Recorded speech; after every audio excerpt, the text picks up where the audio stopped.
श्री स्वामी समर्थ मंडळी, आज आपण बनवणार आहोत छोल्यांची भाजी म्हणजेच तुरीच्या दाण्यांची भाजी, आमची विदर्भ स्पेशल। सर्वात आधी मिक्सरच्या भांड्यांमध्ये मसाला, लसण आणि खोबऱ्याचे तुकडे घेतले। त्याच्यानंतर त्याच्यात 4-5 मिरच्या, तिखट तुम्हाला जसं वाटेल तसं ॲड करायचं आणि मग भरपूर कोथिंबीर घ्यायचा। छान माझ्याकडे हिरवागार कोथिंबीर होता तो घेतला। हे सगळ्यांची मस्त बारीक पेस्ट करून घ्यायची। बरं, ह्या पेस्टला आमच्या इथं गोळा म्हणतात। आपण जसं ह्याला मसाला म्हणतो तसं ह्याच्यात आम्ही याला गोळा म्हणतो। मग कढई ठेवून तेल तापायला ठेवायचं, त्याच्यामध्ये कढीपत्ता ॲड करायचा आणि नंतर जिरं ॲड करायचं।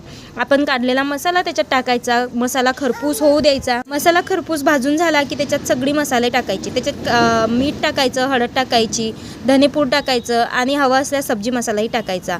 बरं, मी शेवटचा रिझल्ट घेणारच होते भाजींचा, तर तेवढ्यात लाईट गेली आणि बघा एकीकडे चहा ठेवला, एकीकडे भाजी होतीये। तर दुसऱ्या दिवशी सकाळी खाली आलो कपडे वाळत घालायला, तर दादू बघा कधी घोड्यावर बसून खेळतोय तर कधी सायकलवर बसून। उन्हात आल्यामुळं दादूला खेळायला मज्जा येते। खूप थंडी पडली आहे घरात, तर कपडे वाळत घालायला खाली आलो होतो। कपडे वाळत घालून झाले आणि निवांत बसलोय दोघं मायलेक।